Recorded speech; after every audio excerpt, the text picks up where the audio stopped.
Hello बच्चों, good morning. आज हम देखेंगे लॉस ऑफ डाइवर्सिटी। इसके पहले हमने पढ़ा था डाइवर्सिटी के बारे में।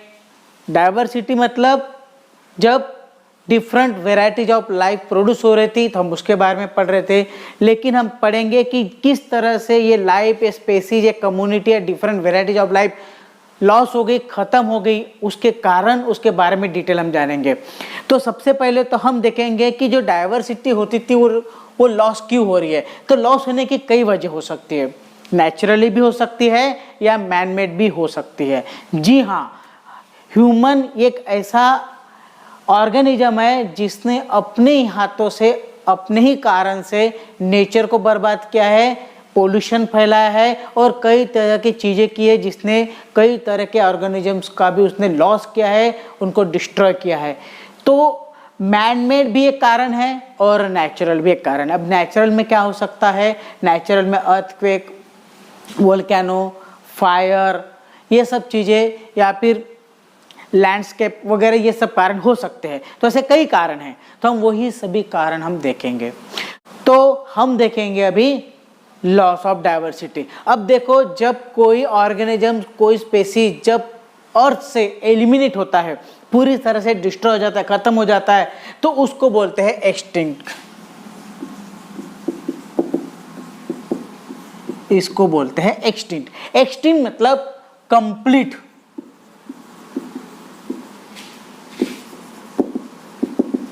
Elimination of any species from earth. ठीक है। एक्सटिंक्ट वर्ड जो आ रहा है हमारा, एक्सटिंक्ट वर्ड मतलब किसी भी एक स्पेसीज का अर्थ से एलिमिनेट हो जाना, मतलब एक्सटिंक्ट। और इस प्रोसेस को बोलेंगे एक्सटिंक्शन। इस प्रोसेस को बोलेंगे extinction. The complete extinction of species organisms from earth is known as the loss of diversity. Complete extinction of species, organization और communities from the earth is known as the loss of diversity। यहाँ तक समझ में आ गया? तो loss of diversity मतलब हमारे जो डाइवर्सिटी है उसमें लॉस होना, उसका कंप्लीट एक्सटिंक्शन होना। कंप्लीट एक्सटिंक्शन के 3 टाइप होते हैं, लेकिन पहले हम कारण देखेंगे, छोटे छोटे वजह देखेंगे जिसमें ये लॉस ऑफ डाइवर्सिटी हो रही है, उसकी वजह देखेंगे। तो इसमें हम देखते हैं कि लॉस ऑफ डाइवर्सिटी के कई वजह हो सकते हैं, जिसमें 1 बाय 1 पॉइंट हम देख रहे हैं। तो आपने सुना होगा डायनासोर के बारे में, और डायनासोर जैसे एनिमल थे उनका कंप्लीटली लॉस हो गया, कंप्लीट लॉस ऑफ डाइवर्सिटी है वो। और उसके बाद एक नई प्रजाति, नई ऑर्गेनिज्म, नई कम्युनिटी फॉर्म होगी, बन गई थी। तो इसमें 2 कारण थे। 2 कारण कैसे, तो मैं पहले बताता हूँ। तो सबसे पहला कारण था उसमें जो हम देख रहे हैं कि वो था नंबर 1 पे large size of species. Large size of species, ये सबसे पहला कारण था। अब मैंने क्या कहा था कि एक नेचुरल भी हो सकती है, एक आर्टिफिशियल, मैनमेड हो सकती है। तो आर्टिफिशियल हम पकड़ते हैं। तो नेचुरल ऐसा था कि अर्थक्वेक, वोल्केनो, ये सब की वजह से भी क्या होता है, डाइवर्सिटी लॉस होती है। लेकिन उसमें एक आर्टिफिशियल वजह ये थी कि जो लार्ज साइज ऑफ डायनासोर था वो एक सबसे बड़ा कारण है कि डायनासोर के स्पेसीज को कंप्लीटली लॉस होना या खत्म होने का, एक्सटिंक्ट होने का कारण वो एक था। दूसरा कारण हम दे सकते हैं कि वो जो स्पेसीज खत्म हो रहे उसका पॉपुलेशन, कम्युनिटी कम होना, लेस पॉपुलेशन। ये हम सेकंड पॉइंट डाल सकते हैं कि अगर किसी कम्युनिटी का पॉपुलेशन कम है तो वो कम्युनिटी खत्म होने के चांसेस ज़्यादा है, एक्सटिंक्ट होने के चांसेस ज़्यादा है। जैसे हम देखेंगे, अगर कोई ऑर्गेनिज्म है जिसका पॉपुलेशन बहुत कम है, जैसे हम एग्जाम्पल हम चीता लेते हैं। चीता, इंडिया में जब चीता हुआ करता था तो उसकी क्वांटिटी बहुत कम होती थी, और लेकिन हमारे जो इंडियन पीपल थे, ह्यूमन थे, या फिर राजे महाराजा जमींदार थे, उन लोगों ने क्या किया, चीता को पालना और चीता को मारना, ये दोनों चीज़ें कर ली। मतलब हंटिंग भी किए और उसको अपने यहाँ पे डोमेस्टिक भी किए।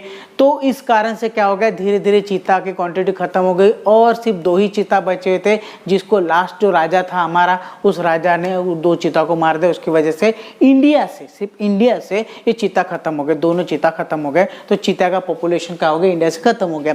अब हम अर्थ की बात करें, लेकिन एक एग्जांपल के तौर पे मैं आपको बता रहा हूँ बच्चों कि किस तरह से होता है। तो इंडिया में पॉपुलेशन चीता का कम था, उसको मारते गए, इसकी वजह से चीता का क्या हो गया, एक्सटिंक्शन हो गया इंडिया से। तो ये कारण है लेस पॉपुलेशन। तो आपको समझ में आ गया होगा लार्ज साइज है, लेस पॉपुलेशन है। उसके बाद है नेचुरल फिनोमिनन।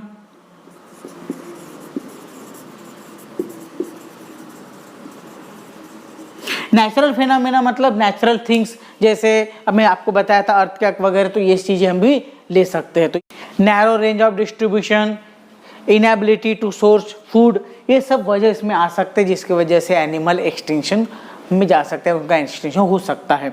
तो ये अपने कारण हो गए। अब इसमें हम 3 टाइप देखते हैं। तो हमारे मेन 3 टाइप इसमें ये आएंगे। तो हम देखेंगे next point, types of extinction.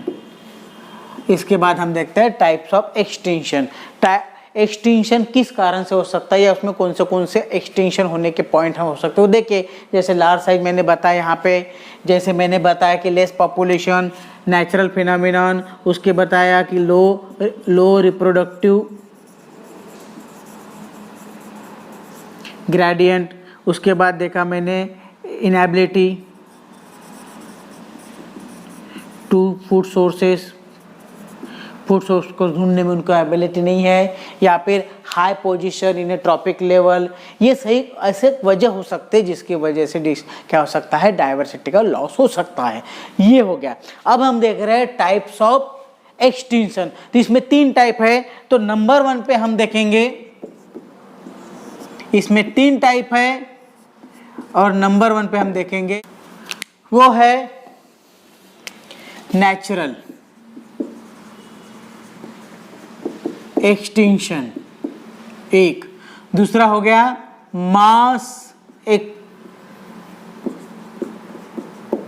Extinction, और तीसरा है मैन मेड।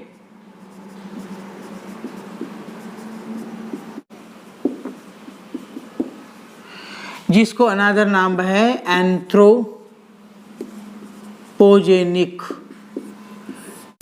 तो ये हमारे 3 टाइप्स है एक्सटिंक्शन के। पहला नेचुरल, दूसरा मास, तीसरा मैनमेड या फिर एंथ्रोपोजेनिक। अब हम तीनों पॉइंट बताते हैं। एक्सटिंक्शन का नेचुरल पॉइंट हमने बताया था कि नेचुरली वो एनिमल एक्सटिंक्ट हो सकते हैं। उसकी वजह हो सकते हैं, एक तो उनका साइज लार्ज हो सकता है, एक कारण हो गया, या फिर उनका पॉपुलेशन लेस है, ये हो सकता है कि, या फिर नेचुरल फिनोमिनन अर्थक्वेक, या फिर वोल्केनो, या फिर फायर्स, या फिर एनवायरमेंटल कंडीशंस, या फिर इकोसिस्टम में डिस्टर्बेंस, ये सब चीज़ों से हो सकता है। या फिर उनमें रिप्रोडक्टिव की लो रिप्रोडक्टिव ग्रेडियंट हो सकता है, या इनएबिलिटी टू सर्च फूड, या फिर doesn't extend in the such climatic condition. ये कारण से नेचुरली वो स्पेसीज, वो एनिमल या कम्युनिटी एक्सटिंक्ट हो सकती है। इसका ये पॉइंट हो गया। सेकंड नंबर है मास एक्सटिंक्शन। मास एक्सटिंक्शन मतलब एक टाइम पीरियड में उस कम्युनिटी का या वहाँ के सभी कम्युनिटी का, उस एरिया के सभी कम्युनिटी का एक साथ डिस्ट्रक्शन होना, वो हो गया मास एक्सटिंक्शन। अब ये इसमें 5 हमने कैटेगरीज देखी है। वो 5 कैटेगरी कौन सी है वो मैं आपको 1 बाय 1 बता देता हूँ। एक्चुअली मास एक्सटिंक्शन में हिस्ट्री में बताया गया कि इस पीरियड में, इस पीरियड से इस पीरियड तक ये कंप्लीट मास एक्सटिंक्शन हुआ था। तो 5 है, तो पांचों के पांचों मैं यहाँ पे लिख के देता हूँ, आप जरा ध्यान देना। क्रेटाइयस एंड कोइनोजोइक पीरियड, ये पहला। Triassic and Jurassic period. Third है हमारा Permian and Triassic period. And fourth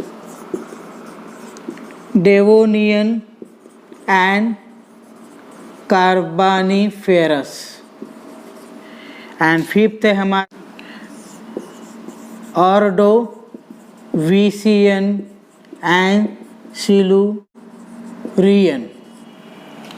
ये हमारे 5 पीरियड है जिसमें मास एक्सटिंक्शन हुआ था। ऐसे 5 पीरियड है। इसमें नंबर 1 से लेकर नंबर 3 का जो पीरियड है, इस पीरियड को बोलते हैं केटी बाउंड्री एक्सटिंक्शन।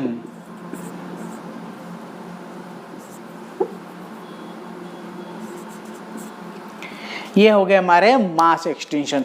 इस पीरियड में कंप्लीटली कम्युनिटी का एक्सटिंक्शन हुआ था, इसलिए उसको मास एक्सटिंक्शन बोलते हैं, जिसमें पूरी की पूरी कम्युनिटी, जितनी भी कम्युनिटी अर्थ पे प्रेजेंट थी, पूरी की पूरी कम्युनिटी का एक्सटेंशन हुआ था इस पीरियड में। इसलिए ये 5 पीरियड कंसिडर किए जाते हैं, जिसमें फर्स्ट से लेकर थर्ड के एंड तक को केटी बाउंड्री एक्सटेंशन कहा जाता है। उसके बाद नेक्स्ट है हमारा मैन मेड एक्सटेंशन, जिसमें सबसे इंपॉर्टेंट पॉइंट है वो है हंटिंग।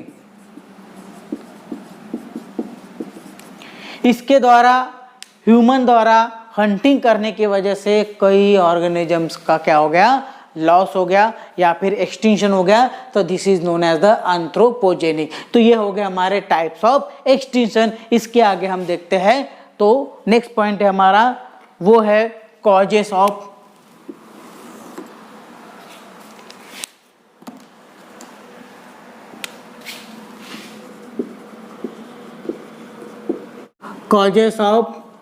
बायोडाइवर्सिटी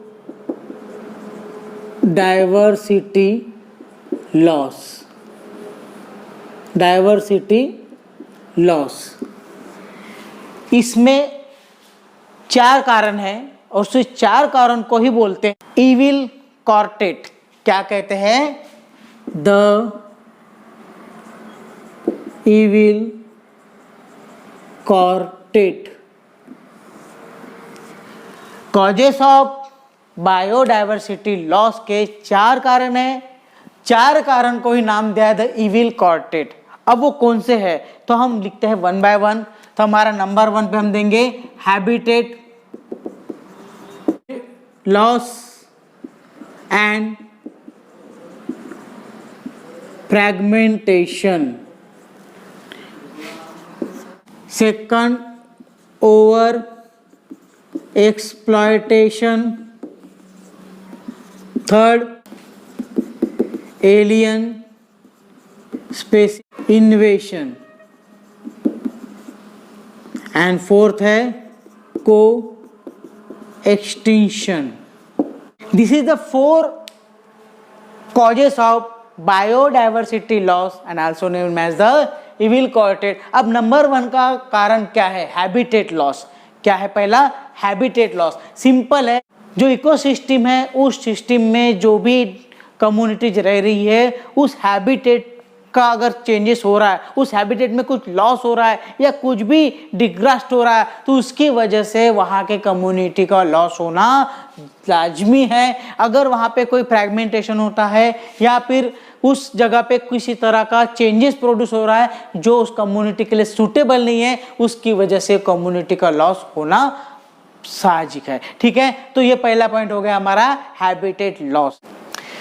जैसे अगर हम एग्जांपल देने जाए तो वहाँ पे डिफॉरेस्टेशन मतलब जंगल की कटाई होना, फॉरेस्ट का लॉस होना, या फिर वहाँ का वाटर सोर्सेज का लॉस होना, वाटर सोर्स वहाँ से चला जाना, इस तरह के ऐसे कई कारण हो सकते हैं। या फिर वहाँ के एनवायरनमेंट का जो पोल्यूशन है, वहाँ पे पोल्यूशन बढ़ जाना, तो इस कारण से क्या हो सकता है, वहाँ पे एक्सटिंक्शन होने के चांसेस ज़्यादा रहते हैं, डाइवर्सिटी लॉस होने के चांसेस ज़्यादा रहते हैं। अब नेक्स्ट पॉइंट है हमारा ओवर एक्सप्लॉयटेशन। इसमें क्या होता है, इसमें उस कम्युनिटी का, उसका पॉपुलेशन ओवर एक्सप्लॉइट होना, जिसकी वजह से उसका हार्वेस्टेड ज़्यादा होने की वजह से उसका लॉस हो जाता है। कोई भी किसी अगर पॉपुलेशन बढ़ जाता है, इतना बढ़ जाता है जिसकी वजह से उनका क्या हो जाता है, डाइवर्सिटी लॉस होना चालू हो जाती है।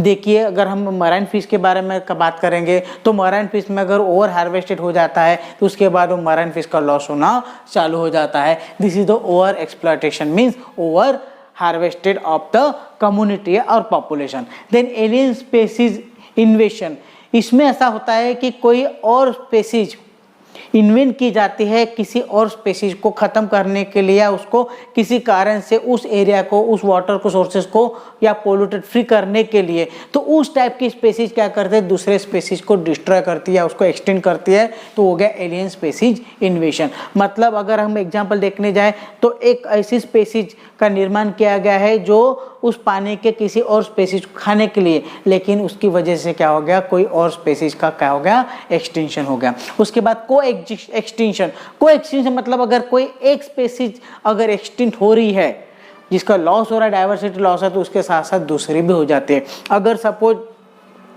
हरिन का एक्सटिंक्शन चालू हो गया तो ऑटोमेटिकली टाइगर को हरिन नहीं मिलेगी, टाइगर का एक्सटिंक्शन हो जाएगा, तो यह है को एक्सटिंक्शन। मतलब एक पॉपुलेशन का, एक कम्युनिटी का एक्सटिंक्शन होना, उसके साथ में दूसरे का भी हो जाना, क्योंकि वो एक दूसरे के ऊपर डिपेंड रहते हैं। तो ये हो गए हमारे causes of diversity loss. Causes of diversity loss, habitat loss, over exploitation, alien species का इन्वेंशन करना, और को एक्सटिंक्शन मतलब एक के साथ दूसरे का भी लॉस होना। तो यहाँ आपको समझ में आ गया। हम आगे का कंटिन्यू करते हैं।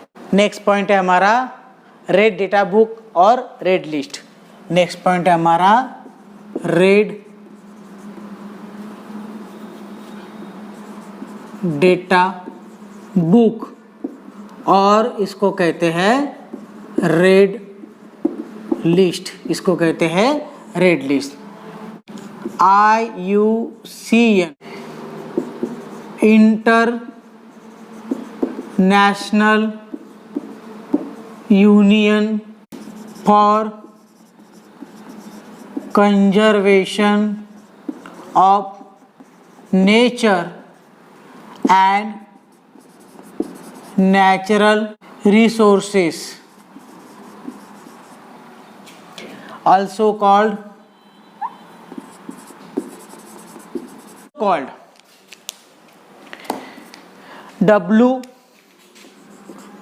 WCU, World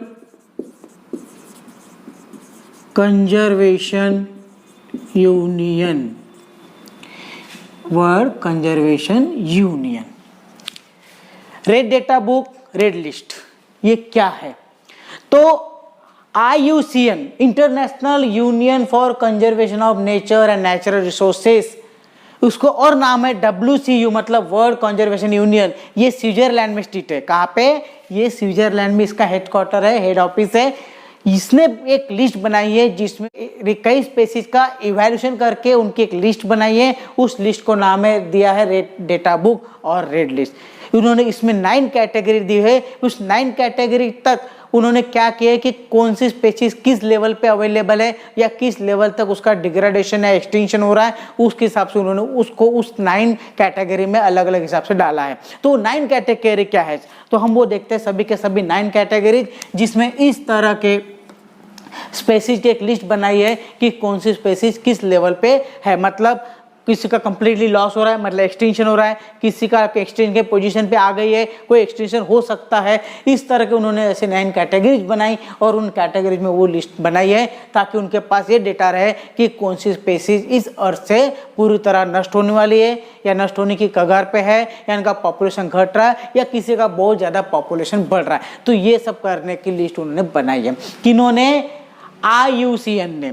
उस लिस्ट का नाम क्या है? Red data book, red list. ठीक है, उसका अनदर नेम है क्या?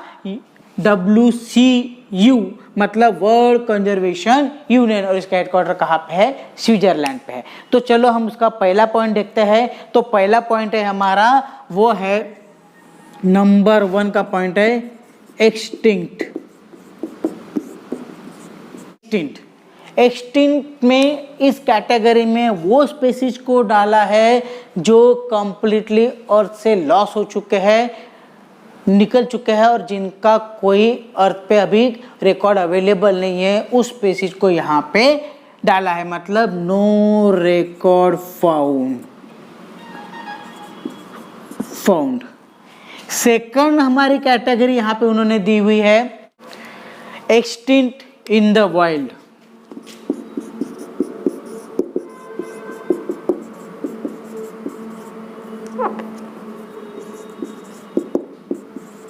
इसका मतलब है कि वो स्पेसीज अभी पूरी तरह से एक्सटिंक्ट होने के स्टेज पे है। वो एक्सटिंक्ट इन द वाइल्ड मतलब वो अभी एक्सटिंक्ट होने के स्टेज पे है। उसके बहुत ही सिलेक्टेड कम स्पेसीज अवेलेबल है और कभी भी वो पूरी तरह से एक्सटिंक्ट हो सकती है। तो ऐसे स्पेसीज को इस कैटेगरी में डाला है। नंबर 3 है, वो है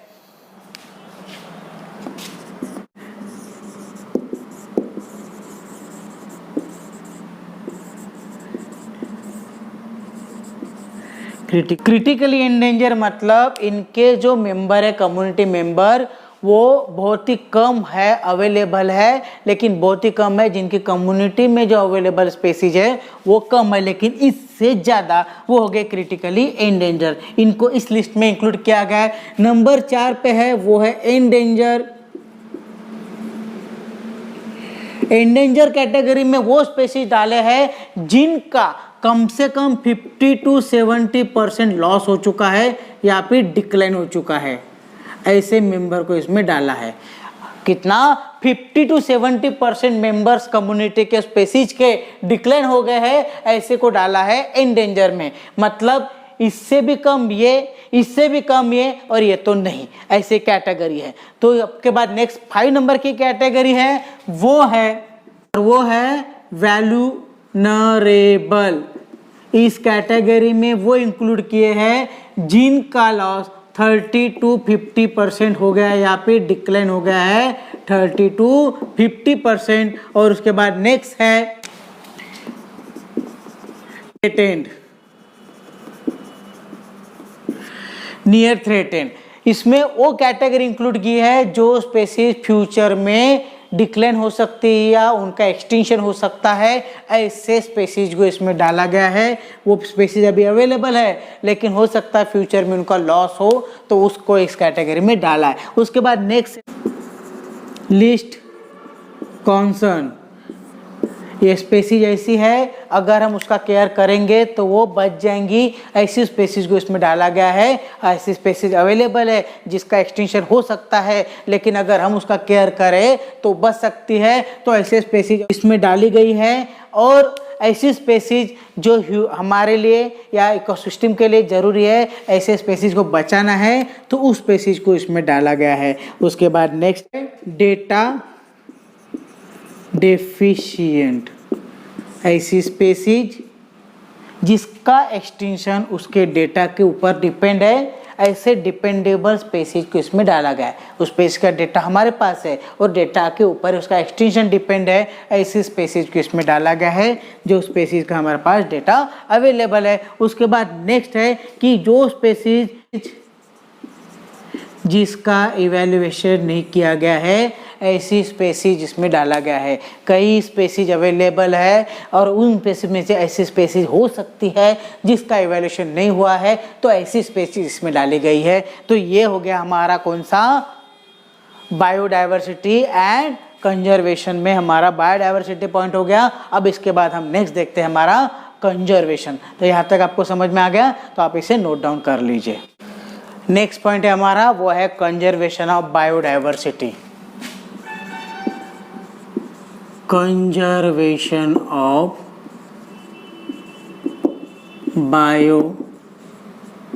बायोडाइवर्सिटी।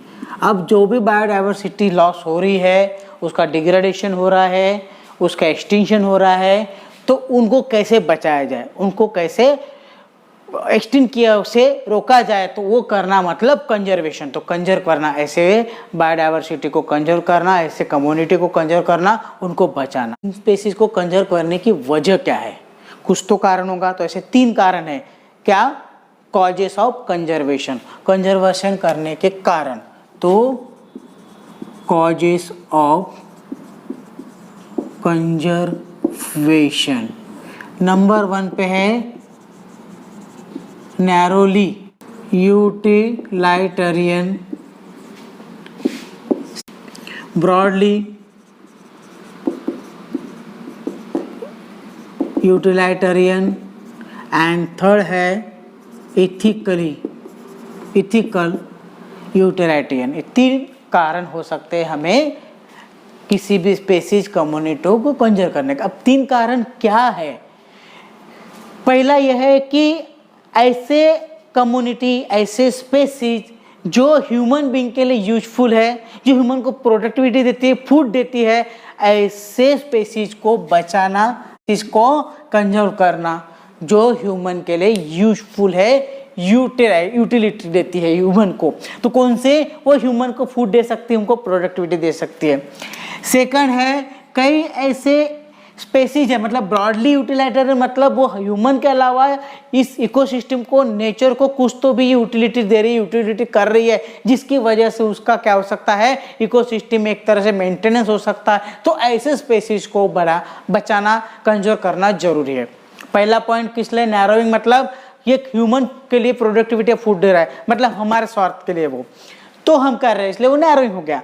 ब्रॉडली मतलब वो हमारे साथ साथ पूरे इकोसिस्टम को, पूरे नेचर को कुछ तो भी दे रहा है, ये उसको मेंटेन कर रहा है, उसको स्टेबिलिटी या फिर उसकी प्रोडक्टिविटी बढ़ा रहा है, जिसकी इकोसिस्टम में एक तरह से एक ऐसा मेंटेनेंस, ऐसा चेंजेस प्रोड्यूस हो रहा है जो हमारे लिए, सभी एनिमल के लिए, सभी ऑर्गेनिज्म के लिए, सभी लिविंग थिंग्स के लिए यूजफुल है या फिर यूटिलिटी है, तो उसको बचाएंगे। थर्ड नंबर है इथिकल। तो इथिकल मतलब भैया सबको जीने का हक है, तो ये लॉ होता है कि सबको जीने का हक, अगर इस उद्देश्य से देखें तो सबको बचाना, कंजर्व करना जरूरी है। हम ये नहीं समझ सकते कि इसको भी मारो उसको भी मारो। नेचर ने जब सबको जीने का अधिकार दिया है तो हम कौन होते हैं, तो सबको जीने का अधिकार है। उस उद्देश्य से उस स्पीशीज को अगर उसका लॉस होने से बचाए, उसका एक्सटिंक्शन होने से बचाए, कंजर्व करे, तो वो हमारे लिए, नेचर के लिए, अर्थ के लिए, सबके है, और एक अलग स्पीशीज हमारे पास अवेलेबल रहेंगी, क्योंकि जीने का हक उसको है। इथिकली देखा जाए तो सबको बचाना जरूरी है। तो 3 पॉइंट यहाँ पे हो सकते हैं जिसकी वजह से हम स्पीशीज को या कम्युनिटी को कंजर्व कर सकते हैं। एक तो हमारे स्वार्थ के लिए, दूसरा नेचर के लिए, और तीसरा कॉमनली अर्थ पे जितने भी लिविंग ऑर्गेनिज्म सबको जीने का अधिकार है, तो क्यों ना ऐसे स्पीशीज लॉस होने से उनको बचाया जाए। ठीक है, तो ये हो गए 3 कारण। अब इसमें क्या किया है, इसमें किया है कि इन्होंने कंजर्वेशन को 2 पार्ट में डिवाइड कर देता है। टाइप्स ऑफ कंजर्वेशन में अगर हम लिखने जाते हैं टाइप्स ऑफ कंजर्वेशन, तो उसमें 2 टाइप है। एक है नंबर 1 पे इन सितु एंड नंबर एक्स सितु। तो चलो इनको क्लासिफाई करते हैं, तो नंबर 1 पे हम देखेंगे, पहला पॉइंट है हमारा कौन सा, कंजर्वेशन। तो चलो यहाँ पे लिख देते हैं कंजर्वेशन। उसमें हमारा क्लासिफिकेशन का पहला पॉइंट है वो है इन सितु। अब इसके भी 2 टाइप है। पहला नंबर का टाइप है इसका हॉटस्पॉट्स, और नंबर 2 का टाइप है इसका वो है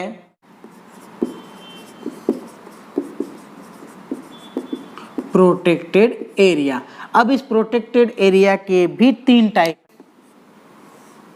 पहला है वाइल्ड लाइफ सैंक्चुरीज, सेकंड है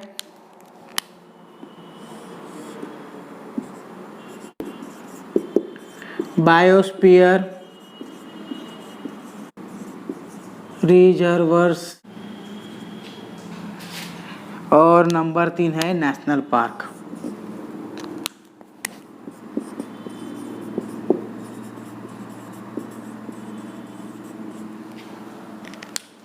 नंबर 3 है नेशनल पार्क।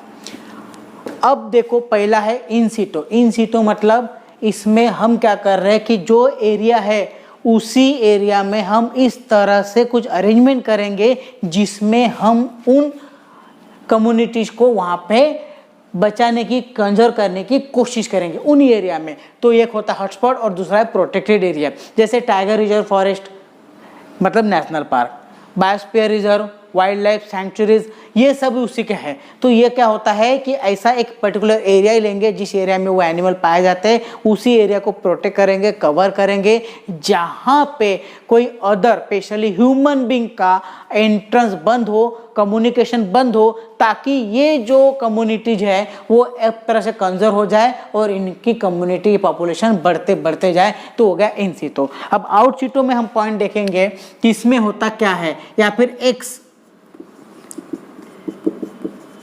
हम क्या करेंगे इसमें, वो जो कम्युनिटीज है उनको उस एरिया से निकाल के, जिस एरिया में हुआ है उनको निकाल के अलग लग जाएंगे और एक ऐसा पर्टिकुलर उनके लिए बनाएंगे मैन मेड जिसमें उनको रखा जाएगा, उनका प्रोटेक्शन किया जाएगा, उनका मेडिकल ट्रीटमेंट, मेडिकल फैसिलिटी देके उनको कंजर्व करने की कोशिश की जाएंगी। तो ये हो गया डिफरेंस। इन सिटू मतलब जहाँ पे वो है उसी को क्या करेंगे, एक तरह से प्रोटेक्टेड कर लेंगे ताकि किसी भी अदर एनिमल का, ऑर्गेनिज्म का या स्पेशली ह्यूमन का कम्युनिकेशन वहाँ से बंद हो जाए, लॉक हो जाए, ताकि वो कंजर हो सके।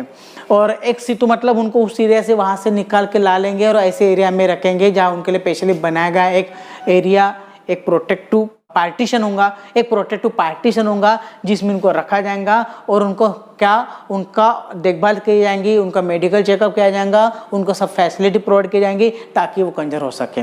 तो इसमें कौन से पॉइंट आते हैं? तो इसमें पहला पॉइंट आता है जीन बैंक।